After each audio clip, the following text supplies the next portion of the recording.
네, 한 주간 평안하게 지내셨나요? 네. 아까도 말씀드렸듯이 저는요, 이번 주에 이것저것 많이 갔다 왔습니다.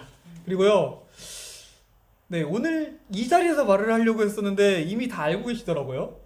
제가 어제 어디 갔다 왔는지 아시는 분이 많으실 겁니다. 네, 다 많이 알고 계시더라고요. 네, 심지어요, 아인이도 와가지고 전도사님 어제 결혼식 갔다 왔다면서요? 라고 하더라고요. 제가 어디 갔다 왔는지가 이렇게 빨리 퍼질 줄 몰랐습니다. 네. 저는요, 어제 신대원에 이제 같은 반 전도사님, 두 분 CC 커플이신데요. 그분의 결혼식을 다녀왔습니다.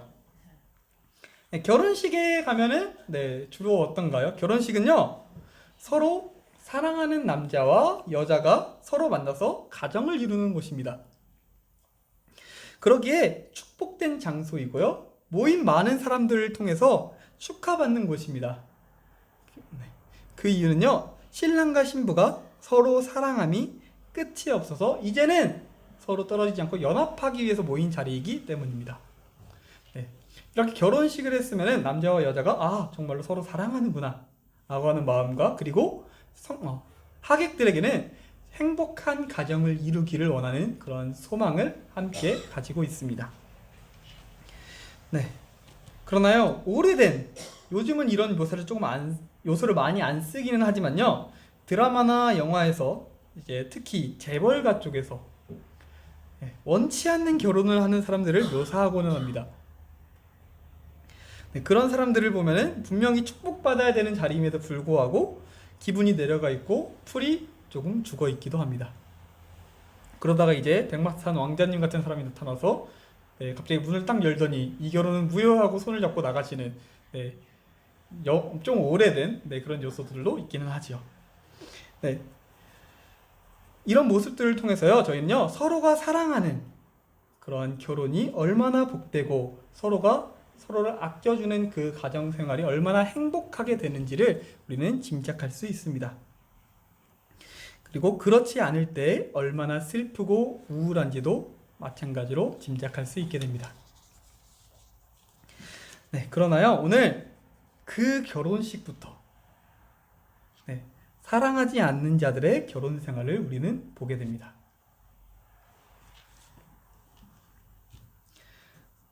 오늘요, 형의 장자권을 팥죽 한 그릇으로 빼앗고 눈이 어두워서 보지 못하는 아버지를 속여서 장자의 축복을 훔쳤던 그리고 그렇기 때문에 형인 에서에게 죽지 않기 위해서 도망 나온 그 야곱을 만나게 됩니다.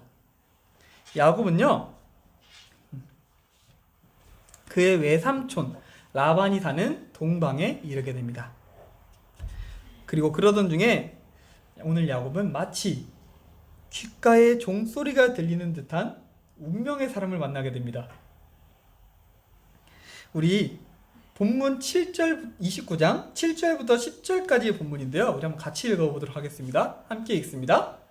야곱이 이르되 해가 아직 높은즉 가축 모일 때가 아니니 양에게 물을 먹이고 가서 풀을 뜯게 하라. 그들이 이르고 우리가 그러하지 못하겠노라. 때가 다 모이고 목자들이 우물 아기에서 돌을 옮겨야 우리가 양에게 물을 먹이느니라. 야곱이 그들이 말하는 동안에 라헬이 그의 아버지와 양과 함께 오니 그가 그의 양들을 치고 있었기 때문이더라. 여기 그의 외삼촌 라반의 딸 라헬과 그의 외삼촌의 양을 보고 나아가 우물 아기에서 돌을 옮기고 외삼촌 라반의 양떼에게 물을 먹이고. 야곱이요, 도망치다가 동방 땅에 갔습니다. 그리고 우물가에 갔습니다. 그런데 이 우물가에서 한 가지 이야기를 듣게 됩니다. 어떤 이야기냐면요, 바로 이곳으로 자신의 외삼촌인 라반과 그의 딸인 라헬이 지나갈 거야 라고 하는 이야기를 듣게 됩니다. 그래서 자기 외삼촌이니까 여기에 집에 예탁해야지 라는 생각을 가지고 있었던 야곱은 기다리게 됩니다. 그런데 시간을 보니까 양에게 물을 얼른 좀 주고 빨리 또 풀을 먹이러 보내야 되는 시간이에요. 그런데 사람들이 우물에서 물을 꺼내지 않고 있습니다. 왜냐면요, 이 당시 우물을요, 큰 돌로 입구를 막아놨었거든요. 우물이 마를까봐 라는 우려도 있고요. 또는 이제 이웃 부족들이 거기에 독을 탈까봐, 이런 여러 가지 이유 때문에 이 당시 고대 근동에서는 우물을 돌로 막아놓기도 했었습니다. 네, 그런데요, 이 돌이 너무나도 무거워서 사람들이 모여야 열 수가 있대요. 그래서 지금은 못 열어요 라고 합니다. 자, 그래서 야곱의 말에 또 사람들은 그냥 아직은 사람들이 못 모였으니까 문을 못 연다 라고 합니다. 그런데 그러자 저 멀리서 라반과 라헬이 옵니다. 그리고 그걸 본 야곱은요, 많은 사람들이 함께 옮겨야 하는 그 큰 돌을요, 갑자기 자기가 혼자서 들어서 옮깁니다. 이 이야기에 대해서는 여러 가지 해석이 있습니다. 먼저는요, 외삼촌인 라반에게 자기가 의탁해야 되니까 자신의 힘을 과시했다라는 의견도 있고요. 다른 의견으로는요, 이런 의견도 있습니다. 라헬을 보고 한눈에 반해서 사랑의 힘으로 그걸 들어 올렸다 라고 하는 이야기도 있습니다. 어떤 이야기가 맞는지는 여러분들의 상상에 맡기도록 하고요. 네. 야곱은요, 라헬을 보고는요, 확실한 건 라헬을 보고 사랑하는 마음을 가졌다는 겁니다. 그런 그 수고를 감당할 만큼의 사랑하는 마음을 가지게 되었습니다. 그래서 외삼촌에게 말합니다. 라헬을 자신에게 달라고 말입니다. 우리 본문 16절에서 18절인데요. 우리 한번 같이 읽어보겠습니다. 라반에게 두 딸이 있으니 언니의 이름은 레아요 아우의 이름은 라헬이라. 레아는 시력이 약하고 라헬은 곱고 아리따우나 야곱이 라헬을 더 사랑함으로 대답하되 내가 외삼촌의 작은 딸 라헬을 위하여 외삼촌에게 7년을 섬기리이다. 네. 라헬이 곱고 아리따웠다라고 합니다. 그리고 라헬을 더 사랑했다라고 합니다. 그래서 외삼촌 라반의 집에서 야곱은 7년을 일하기로 계약합니다. 7년, 우리 긴 시간이죠? 네, 우리 아이니가 몇 살이죠? 8살이에요. 네, 아이니가 1살 때부터요, 지금까지가 7년입니다. 네, 아이니에 살아온 거의 대부분의 시간 동안 야곱은요, 라반의 집에서 라헬을 얻기 위해서 일합니다. 긴 시간이죠. 그런데 하지만 야곱은 이 7년을요, 며칠같이 여겼더라라고 합니다. 그리고 이 본문, 아까 읽었던 그 본문에서요, 오늘 제가 이야기할 그 주인공이 처음 등장합니다. 바로 라헬의 언니이자 라반의 장녀인 레아가 등장합니다.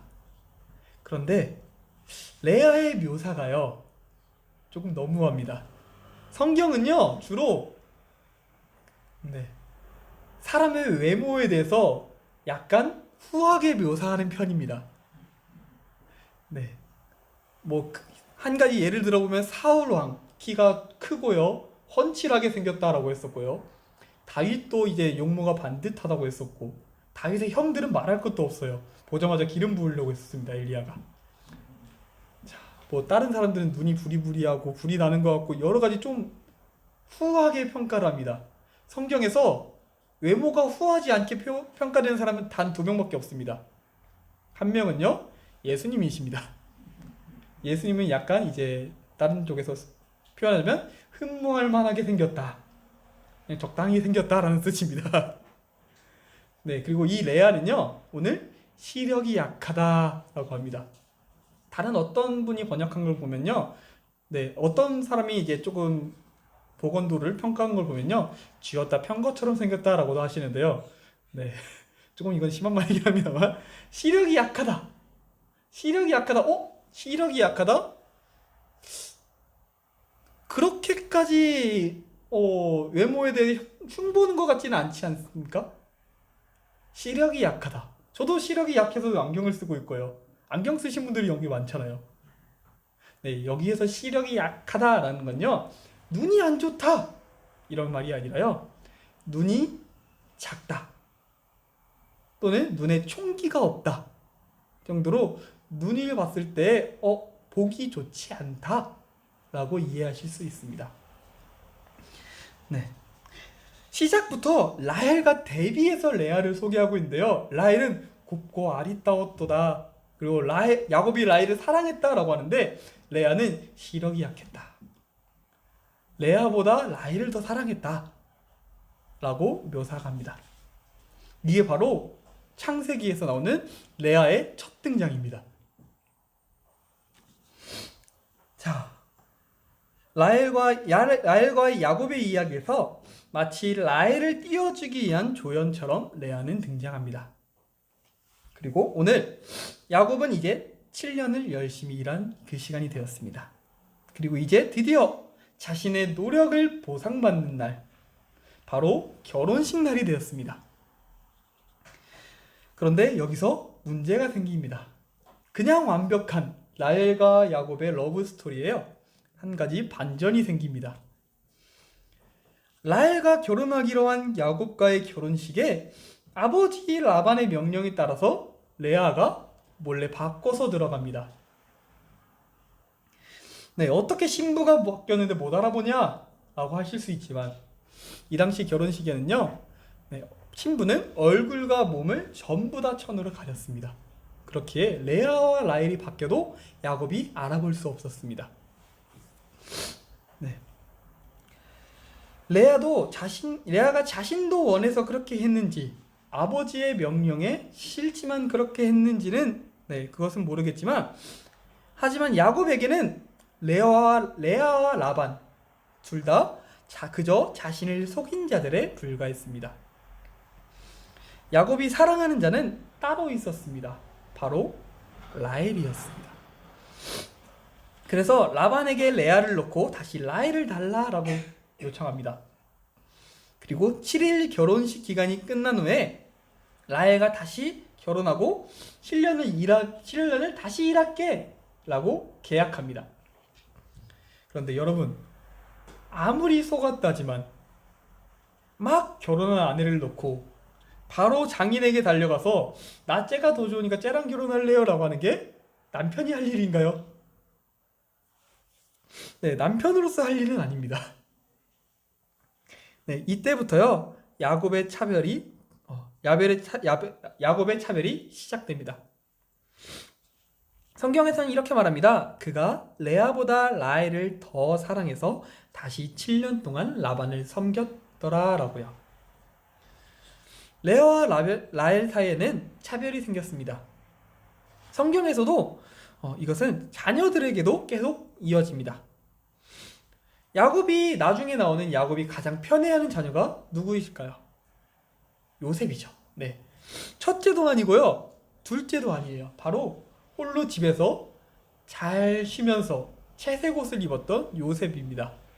이 요셉은요, 라헬의 첫째 아들입니다. 자, 그러자 요셉이 나중에 죽은 줄 알았어요. 애굽에 팔려갔는데 죽은 줄 알았죠.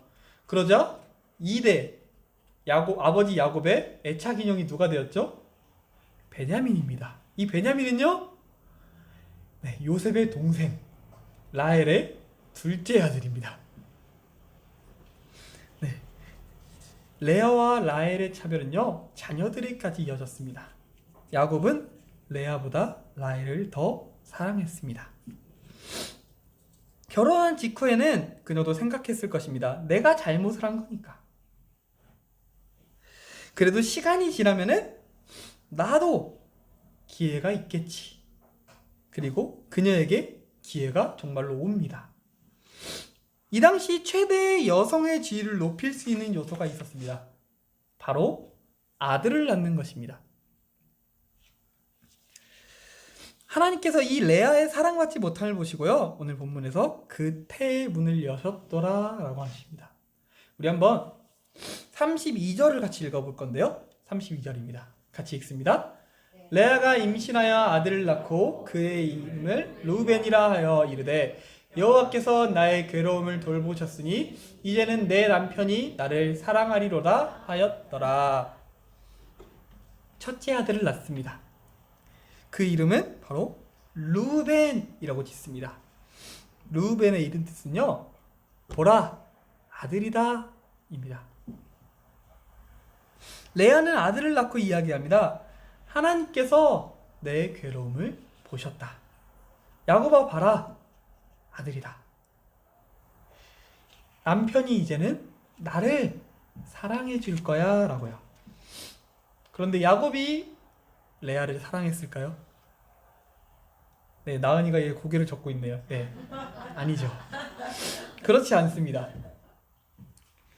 그래서 하나님이요, 레아에게 다시 또 주십니다. 본문 우리 33절입니다. 같이 읽습니다. 그가 다시 임신하여 아들을 낳고 이르되 여호와께서 내가 사랑받지 못함을 들으셨으므로 내게 이 아들도 주셨도다 하고 그의 이름을 시므온이라 하였으며, 시므온 둘째 시므온을 주십니다. 시므온은요, 듣다 라고 하는 이름입니다. 듣는다 라는 뜻입니다. 주님이 내 괴로움을 들어주셨다. 남편 야곱아, 이제는 내 말 좀 들어주세요. 나도 이제는 사랑해주세요 라고요. 그러나 야곱은요, 여전합니다. 그래서 하나님이 이번에도 지치지 않고 레아에게 셋째까지 주십니다. 셋째 이름은 무엇이었을까요? 34절을 읽습니다. 그가 또 임신하여 아들을 낳고 이르되 내가 그에게 새 아들을 낳았으니 내 남편이 지금부터 나와 연합하리로다 하고 그의 이름을 레위라 하였으며. 레위, 셋째는 레위입니다. 레위는 연합하다 라는 뜻입니다. 그래, 내가 3명이나 아들을 낳아줬으니까 이제는 남편이 남의 편이 아니라 내 편이 돼주겠지. 나랑 같은 편, 연합을 해주겠지 라고요. 그런데 네, 그랬나요? 네, 우리 나은이가 정말 X하면서 네 나은이가 아까부터 반응을 잘해주고 있습니다. 네, 그러지 않았어요. 이 무심한 야곱은요, 그러지 않았어요. 남편 야곱은 레아를 볼 생각이 없습니다. 그런데요, 이 레아의 기도가 다음 순간은요, 변합니다.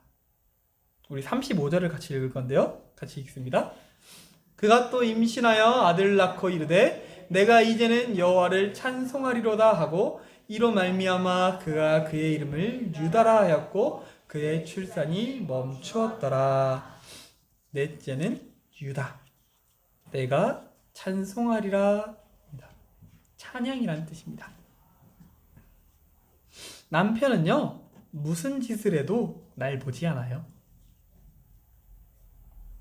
마치 밑 빠진 독에 계속 날 봐달라고 물을 들이붓는데요, 아무도 날 사랑해주지 않습니다. 내가 이렇게나 했는데요. 근데 눈을 들어보니까 레아가 한 가지 사실을 깨닫습니다. 처음부터 끝까지 이 야곱은 자신을 사랑해주지 않았지만 그 모든 순간 가운데 자신을 사랑해주셨던 분이 계셨다는 것을요.